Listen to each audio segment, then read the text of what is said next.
Welcome back to the Sports Trigger, everyone. Today we're making our college football picks. Travis, it's coming back up again. It happens every weekend. Are you pumped? I'm pumped. It's that time of the week.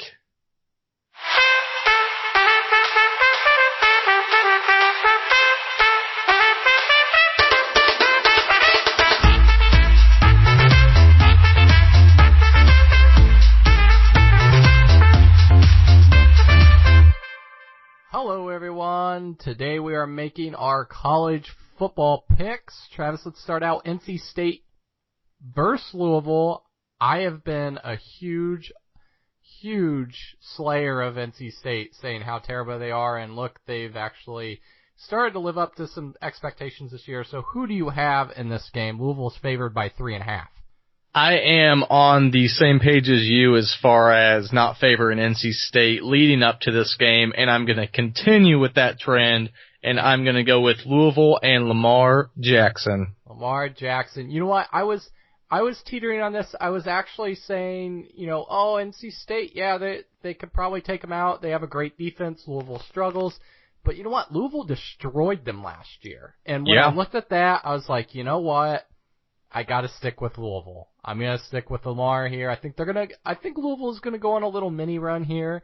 Clemson's not going to lose twice, so I don't think they're going to be able to get back into the ACC championship.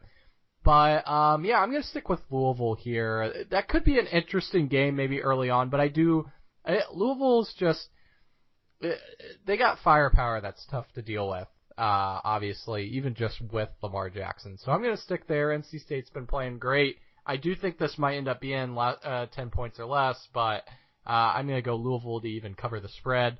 Next game, obviously, this could be a really interesting game for the sense that Florida State has looked terrible, and Miami has. I'm not sure about Miami. I told you after the Duke game that I thought they looked pretty good. Miami's favored in this one. Who do you have? I'm sold on Miami's defense. I'm not sold on their offense, especially I'm not sure about the status of Walton. I believe that he got injured or he may be day-to-day leading up to this game. So I'm going to go with Florida State. They're at home, and, they came back to beat Wake Forest. They definitely should have lost that game, but they found a way to win. So I feel like their freshman QB settled in a little bit, and obviously they have a pretty tough defense. So I'm going to stick with Florida State here. It's funny. We were talking last week because I had been betting on Wake Forest to win every week, and then last week I didn't. And of course they were ahead for most of the game, and I shot you a text. I was like, of course the 1 week I don't go with them. I'm going to go with Miami here. I think Miami's not the real deal, but I do think they're better than Florida State. Florida State's still kind of shaky in my mind. And actually, you know what? Their defense hasn't been playing amazing. I mean, even Wake Forest moved the ball kind of well, or at least all right last week to give them a scare. So I'm going to go with Miami. Heck, they might win by just a field goal, but I'll give them a touchdown. I think Miami will win that game and move forward, and they'll probably be they'll get a lot of hype before, like when they play, I think they play Clemson or something along those lines, or Louisville. They'll get a lot of hype before that game and then probably get blown out. I think that's probably what's going to end up happening with Miami. Classic Miami. Yeah, I think they're a year away from being really good, but they're good enough to get this one through. Moving on to the next one in the Big 12. I'm actually really excited about this one. It could be a shootout, TCU versus West Virginia. Yeah, this is a great game, and we all know about what TCU did to Okie State, obviously. And West Virginia, you could argue that they could be undefeated right now. They're very close loss to Virginia Tech, who's a very respectable team who got blown out by Clemson, but that's a different story. I'm going to go with West Virginia in this one. I believe a lot in Greer. I think that he has a lot of talent. I'm not knocking anything on TCU except for the fact that I don't fully believe in them. I think that what they did to Okie State was a great win, but I think it was just a single shot this year. See, my big thing here is TCU's defense is a little better than West Virginia's. Well, actually, probably a lot better than West Virginia's. West Virginia doesn't really stop anybody. I think Greer, I mean, they'll put up points against TCU, but I have TCU.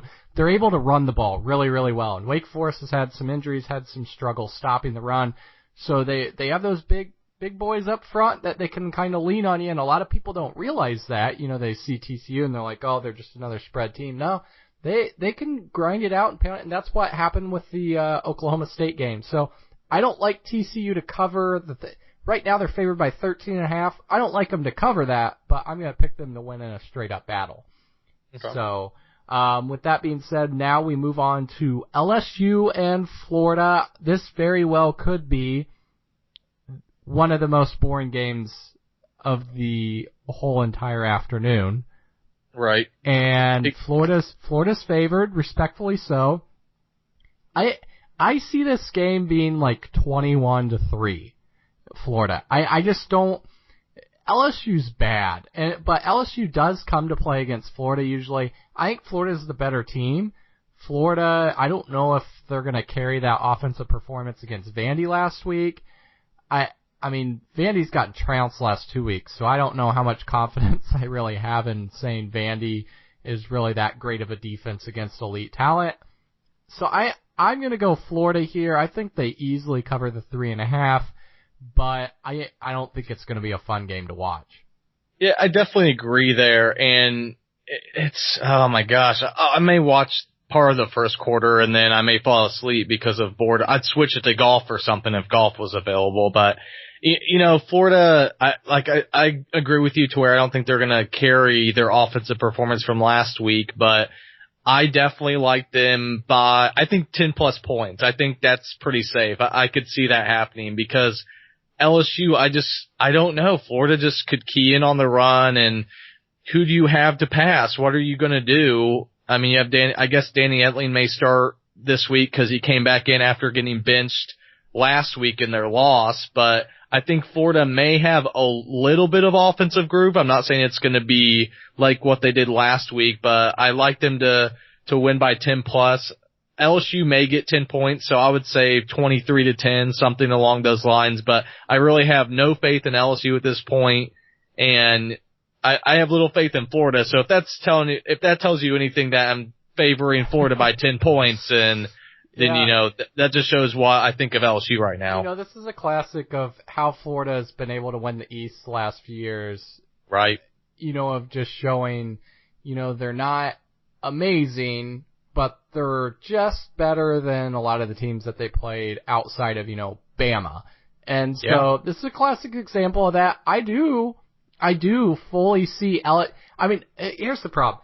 I say this all the time with LSU. I do see them, you know, coming out and opening up the offensive playbook.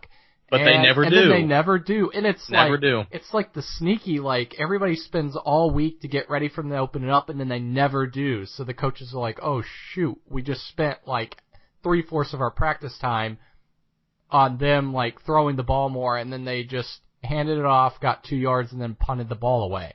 And then tried to win a very close game at the end. Just typical LSU.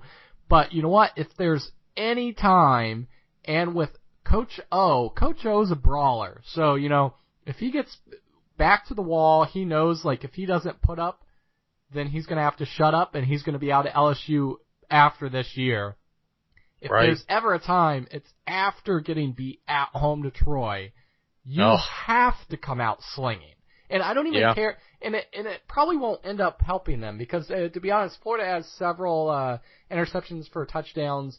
I could see another 1 or 2 happening in this game because LSU's pressing the envelope, trying to open it up. And in fact, that's what I think will happen. But it has to happen.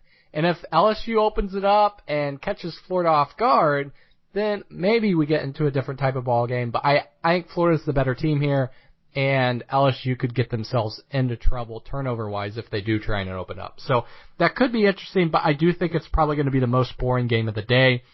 Then we move on to Washington State and Oregon. How are the Ducks have a new QB this next week, obviously, because Herbert, he's out for the rest of the year, if I remember right, with the broken collarbone. Both teams can obviously score. This would have been a lot more interesting to watch if Oregon had Herbert back there, obviously, but it still very well could be an entertaining game. I mean, Oregon's usually been able to score no matter who they have at quarterback, but I think Washington State's good enough at least to call the real deal. I don't think they're amazing. I don't think they're going to be a college football playoff team, but I think they're definitely you can definitely call them for real in the Pac-12. And so I have them in this game. If Herbert was still in it, then I might be able to sit there and make an excuse or an argument for Oregon to be able to pull it out. But I got to go Washington State here. What about you? I know that a couple Oregon running backs are nicked up as well, so I'm not sure exactly how many are out in that aspect as well, on top of their QB being out. But yeah, I got to go Wazoo as well. I'd probably go Wazoo barely, even if they had Herbert and their full strength at Oregon, just because, I feel like Mike Leach knows how to win games against high scoring offenses. The way their offense is set up, they may not always get big plays, but they're very methodical, moving down the field. And what I love, especially this year, I noticed, and they pointed this out, what they did last year, is their running backs may not have a lot of rush yards, but they're really good at moving them around and getting receiving yards, if you will. Kind of like what Aaron Rodgers does with Ty Montgomery now. The Packers move him out and they can do different things, which is, makes it a lot more difficult to game plan against. So I think in this situation, obviously I would go with Wazoo, and hopefully it would be great to see them in the championship game, being the Pac-12 championship game, just with all the different things that are happening, and obviously beating USC last week. Yeah, I would love to see them against Stanford, if that can. I forget which side's which on their. Obviously, they still have Washington to play. Here's a bonus pick for you. I can't believe we didn't see this one or remember that this is up. Stanford and Utah this weekend. That's a tough one. Utah's undefeated, obviously. Usually known for tough defense. They usually have a pretty good run game. I gotta go Stanford though. I started off the year with Stanford. I mentioned Bryce Love. I'm not trying to make any wordplay with that, but I'm all about Bryce Love. He's a great running back. He's averaging 170 plus yards, I believe, on the ground. And I gotta go with Stanford. And they made a QB switch as well, and I believe that's played part in them doing better the past game and a half. So really the QB doesn't have to do that much anyways when you have Love in the backfield, but I would go with Stanford, but I think that Utah would cover.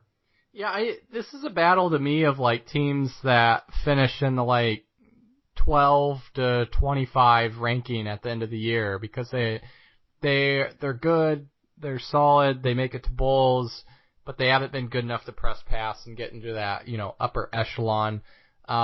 Utah just wins. That's just what they've been doing under their coach. So I'm going to go Stanford as well. I think Stanford's kind of in a groove. And obviously when you have a player like Love, I mean, it's just the stats he's putting up are just insane. To go from Christian McCaffrey to Love is just mind-boggling to me. Like, when's the last time where you've really had two running backs that are so dynamic back-to-back?